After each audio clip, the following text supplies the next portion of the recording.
Pada saat pagi hari ini kita akan bersama-sama merenungkan firman Tuhan berkenaan dengan penampakan Tuhan selama 40 hari ya setelah kebangkitannya.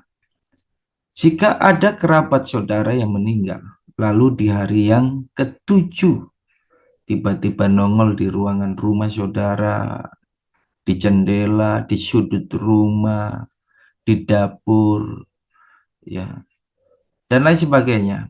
Apa reaksi saudara kalau kondisinya seperti ini ya? Jangan sampai saya menampilkan seperti ini nanti banyak mahasiswa yang takut turun ke toilet karena terbayang-bayang dengan penampakan seperti ini. Ya, saya percaya macam-macam orang bereaksi ketika melihat hal seperti ini.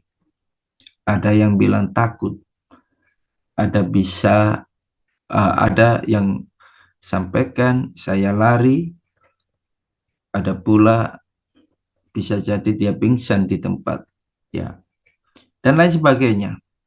Ya, jadi kalau ada mahasiswa siapapun juga yang suka lihat-lihat yang model seperti ini, ya perlu dilayani secara khusus, ya, karena ada orang Kristen bilang seperti ini, Pak, saya dapat karunia penglihatan.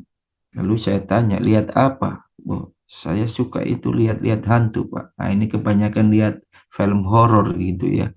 Jadi kalau orang masih apa namanya punya pengalaman-pengalaman seperti ini, ya sebenarnya relasi dengan Tuhan nggak bagus, ya hidup rohaninya nggak bagus, dan ini merupakan kutuk turunan, ya. Jadi hasil kutuk turunan itu orang suka lihat yang aneh-aneh model kayak gini gitu. Sekali lagi orang-orang yang seperti ini perlu dilayani secara khusus. Jadi itu bukan sebuah karunia, nggak ada ceritanya dalam Alkitab bahwa orang lihat hantu, gitu ya. Itu adalah karunia, bukan. Ya, jadi itu adalah ikatan, ya kutuk turunan dari nenek moyang, bisa jadi mbahnya, neneknya, kakeknya, atau orang tuanya mengikat perjanjian dengan kuasa-kuasa gelap. Akhirnya turunannya lihat-lihat yang aneh-aneh seperti ini. Nah, saudara-saudara yang dikasih Tuhan, yang menjadi pertanyaan, bagaimana dengan kasus tentang Tuhan Yesus? Ya, apakah maksud penampakan Tuhan Yesus selama 40 hari? Jadi ketika saya teliti ada sekitar 10 lebih penampakan Tuhan kepada murid-muridnya, baik secara pribadi maupun secara kelompok. Ya, selama 40 hari itu. Nah, tentunya ada maksudnya. Apakah maksudnya punya makna teologis atau sekedar orang bilang menakut-nakuti?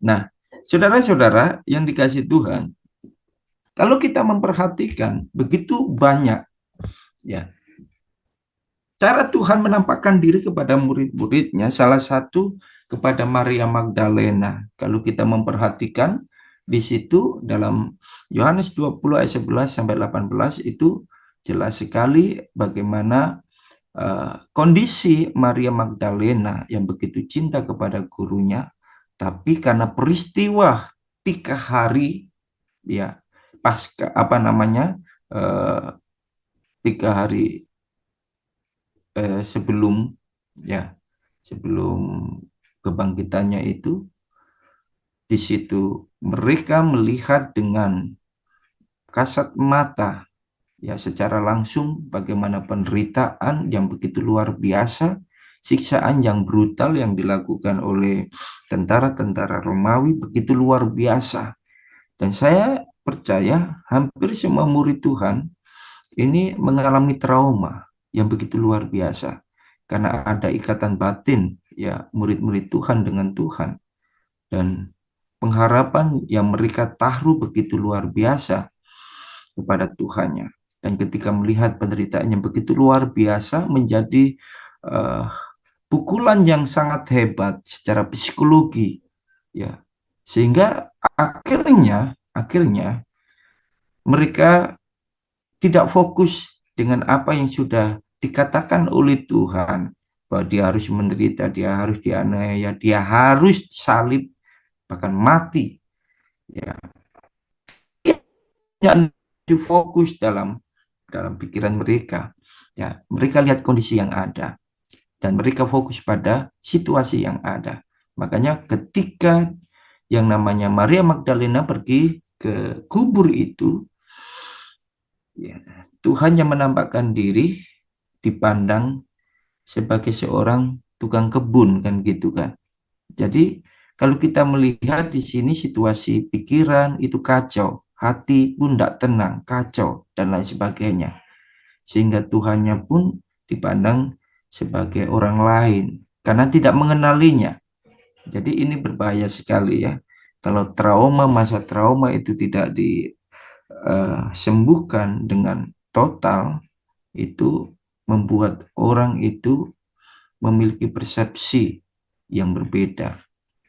Kita lihat juga uh, murid-murid Tuhan, yaitu Kleopas, ya dari Yerusalem ke Emmaus. Mereka sangat kecewa dengan Tuhan. Dalam pengiringan kepada Tuhan, banyak hal yang mereka harapkan, tetapi banyak hal juga yang tidak menjadi harapan itu ya pupus di tengah jalan. Dan kita lihat kekecewaan yang dialami oleh Kleopas dan temannya ini ketika mereka berbincang-bincang, jelas sekali di situ ya. Jadi ketika mereka sedang berbincang-bincang dengan peristiwa beberapa hari mereka saksikan itu dan mereka lalui, maka mereka sangat kecewa gitu ya dengan Tuhan. Tiba-tiba Tuhan menampakkan diri kepada mereka. Dan pada saat Tuhan sapa kedua ya orang ini, lalu Kleopas berkata, "Tidakkah engkau nggak tahukah ya peristiwa yang sudah terjadi di Yerusalem, peristiwa yang menggemparkan? Masa engkau nggak tahu?" Jadi nggak ngerti juga siapa yang diajak bicara itu. Ya, jadi Tuhan dianggap juga orang lain. Mereka tidak mengenali. Kenapa? Situasi pikiran sudah kacau. Ya, situasi hati pun tidak stabil gitu ya. Jadi mereka kecewa dan kekecewaan itu akhirnya membuat mereka tidak bisa memandang kepada Tuhan. Ya, jadi Yesus pun dipandang bukan sebagai Tuhannya, tapi dipikir orang lain. Nah, kita lihat juga ada murid-muridnya di ruang tertutup. Ya, ini tanpa Thomas. Bagaimana Tuhan menembus tembok dan di situ Tuhan menampakkan diri kepada murid-murid yang lainnya. Ya, tentunya di sini Tuhan punya maksud kepada murid-muridnya. Semua mengalami ketakutan begitu luar biasa. Mereka membahas tentang penyaliban itu, peristiwa yang mengerikan itu, yang mereka bahas. Mereka seolah-olah sudah tidak ada harapan lagi untuk hidup. Ya, ini yang membuat mereka ketakutan. Akhirnya rumah mereka harus dikunci dan lain sebagainya.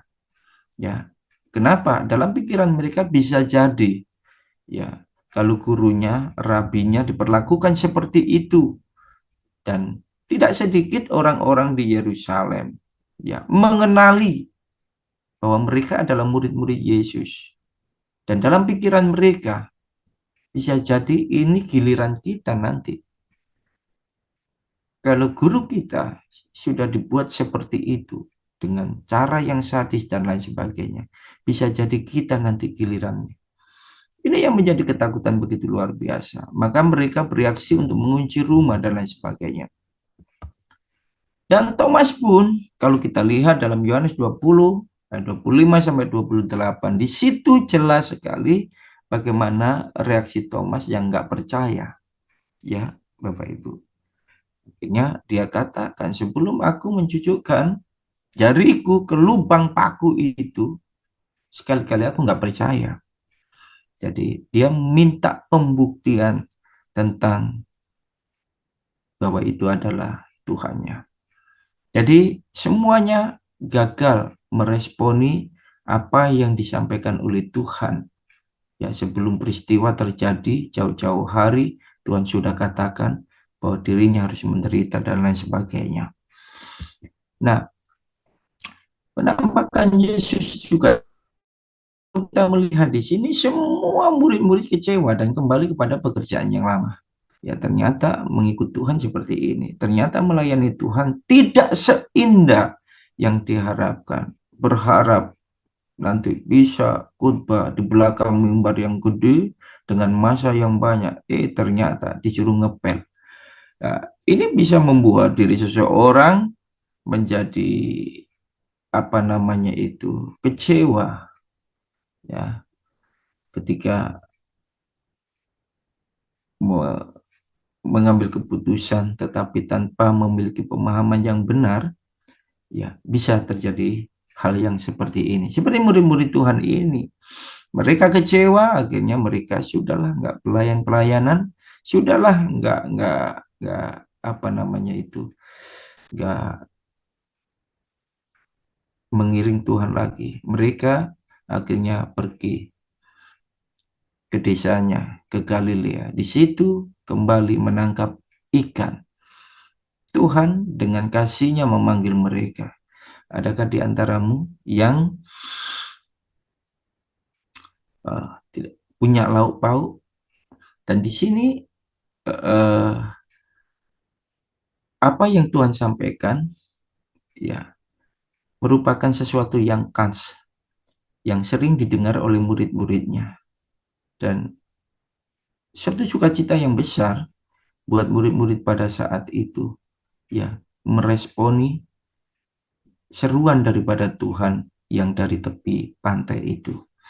Ya, terus kita lihat juga penampakan yang Tuhan Yesus nyatakan kepada semua rasul. Di situ Tuhan menampakkan diri kepada semua rasul, ya, murid-muridnya dalam sebuah ruangan. Dan di sini murid-muridnya mulai percaya peristiwa yang terjadi, tentunya tentang kebangkitan Tuhan, ya, bahwa Dia adalah Allah yang hidup.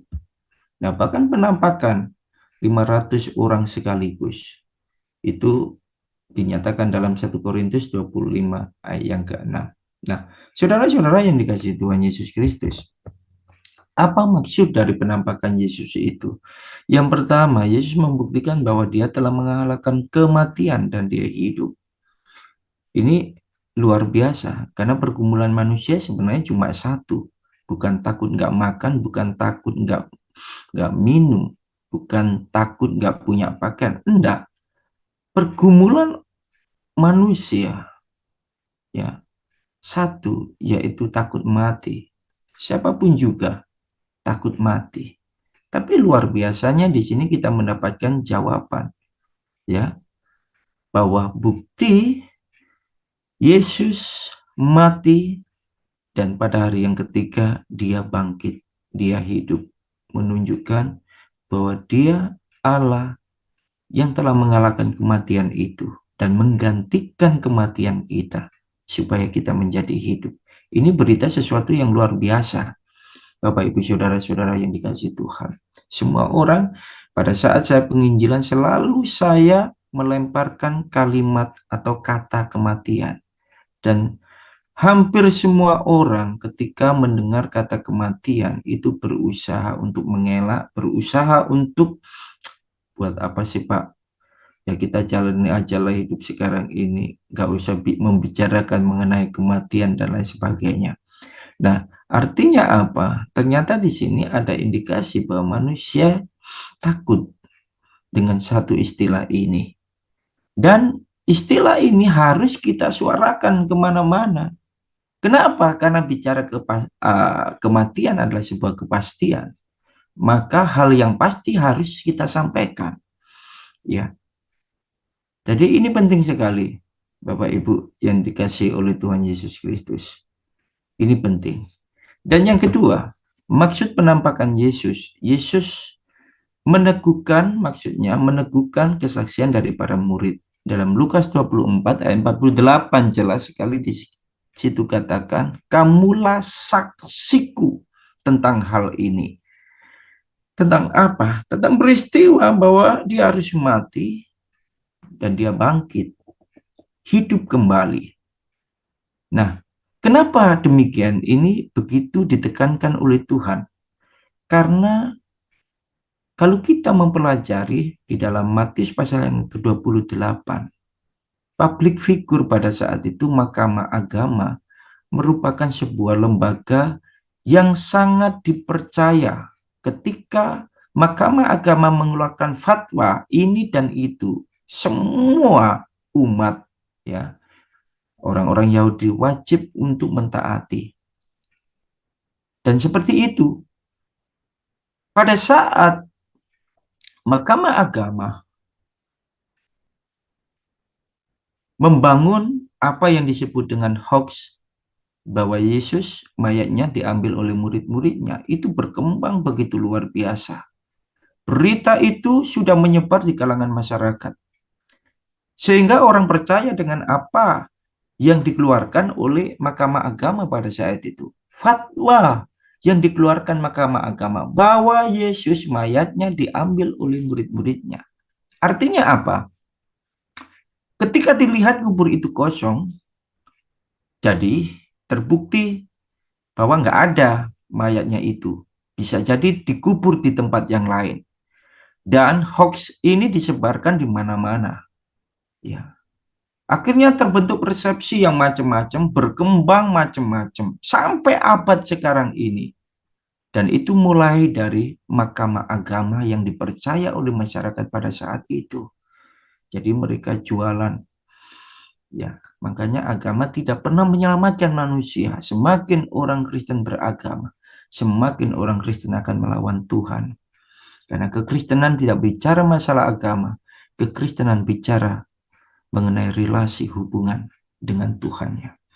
Nah, saudara-saudara yang dikasih Tuhan, berita tentang Yesus mayatnya dicuri oleh murid-murid berkembang pesat sehingga hal itu menjadi pemahaman yang ditangkap oleh masyarakat, mengkristal dan dipercayai bahwa hal itu adalah benar. Maka abad demi abad sampai sekarang ini yang namanya hoax yang dikeluarkan oleh Mahkamah Agama berkembang dengan pemahaman cabang yang berbeda-beda. Ada yang mengatakan Yesus pada saat ditampi oleh murid-muridnya dan masuk ke dalam kuburan itu, di situ mulai siuman karena kondisi kuburan dalam keadaan dingin. Dan murid-murid memberikan obat penawar, nyeri dan lain sebagainya. Dan dia siuman, akhirnya sembuh, dan murid-muridnya melarikan diri ke Eropa. Dan di Eropa Yesus berkeluarga dan punya keturunan. Berkembang lagi juga bahwa Yesus tidak mati. Ya. Yesus hanya pingsan. Lalu dilarikan oleh murid-muridnya ke India. Dan di India di sana dia belajar macam-macam termasuk yoga dan lain sebagainya. Berkembang lagi dengan cabang yang lain, hoax yang lainnya. Ya, karena hoax itu kan suka dibumbu-bumbui dan ditambah-tambahi semakin sedap kan gitu. Dengan cara apa? Oh, yang disalibkan itu yang serupa dengan dia. Artinya apa? Dia nggak pernah mati. Ya, dia diserupakan dengan orang lain yaitu Yudas. Jadi yang disalib bukan Yesus, tapi Yudas. Jadi artinya logikanya menolak bahwa Yesus tidak mati. Ya, Yesus itu menolak bahwa Yesus itu mati. Maka mereka memberitakan dengan berita yang lain bahwa yang disalib adalah orang yang diserupakan dengan Yesus. Jadi berita-berita ini berkembang di mana-mana, Bapak Ibu. Maka Tuhan dengan menampakkan diri kepada murid-muridnya memiliki maksud dan tujuan. kamu adalah saksiku dalam hal ini. Maka kita perlu, dan ini penting menjadi panggilan kita sebagai saksi Tuhan, berdiri untuk mengatakan bahwa Yesus mati dan Yesus bangkit dan hidup kembali. Itu berita yang tepat, itu berita yang benar. Jadi kita sekarang sedang berhadapan dengan arus yang begitu besar. Dan arus yang besar itu berusaha menutup peristiwa yang sesungguhnya tentang Yesus yang mati dan Yesus yang telah bangkit dari kematian itu. Karena banyak orang dibangun persepsinya, paradigmanya untuk tidak boleh percaya dengan peristiwa yang sesungguhnya terjadi itu. Ya, di dunia akademik juga disampaikan bahwa itu hanya mitos, itu hanya dongeng, dan lain sebagainya. Nah, kita melawan begitu banyaknya ya arus pemikiran-pemikiran yang menghantam ya tentang peristiwa yang sesungguhnya ini. Kitalah saksinya. Dan yang berikutnya, maksud penampakan Yesus yang berkali-kali selama 40 hari itu, yaitu menunjukkan bahwa ia selalu hadir bagi orang-orang percaya. Maka di sini tidak ada alasan bagi kita untuk undur dalam melayani Tuhan.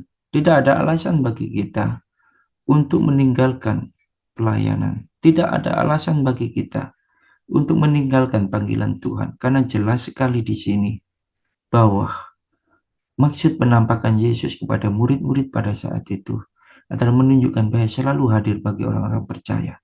Kita lihat semua murid-murid yang menyaksikan mereka begitu banyak yang sedih, mereka larut dalam ketakutan, mereka kecewa, dan lain sebagainya. Seolah-olah tidak ada harapan untuk hidup buat mereka.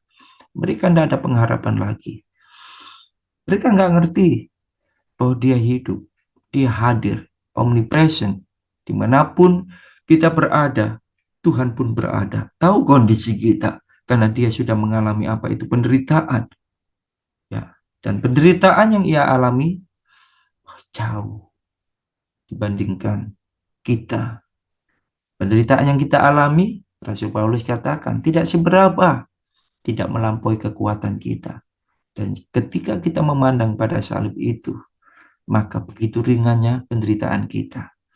Kenapa? Karena kita sadar bahwa penderitaan dan pergumulan hidup kita sudah tertampung di atas kayu salib itu. Jadi, Bapak Ibu Saudara-saudara yang dikasihi Tuhan, seberat apapun, di sini kita memaknai bahwa penampakan Tuhan menunjukkan bahwa dia selalu hadir bagi orang-orang percaya. Maka tidak ada alasan bagi kita untuk semakin lemah iman kita, semakin meragukan, ya, semakin membuat kita tidak percaya. Ya, dia selalu hadir buat kita. Jika ada masalah itu hal yang bagus, itu bagus buat kita. Ya, jadi jelas sekali di sini. Jadi sebagai kesimpulan, ada harapan bagi orang percaya untuk hidup lebih baik karena ada harapan, ya, ada jaminan bagi kita orang-orang yang mengasihi Tuhan. Kiranya Tuhan Yesus memberkati.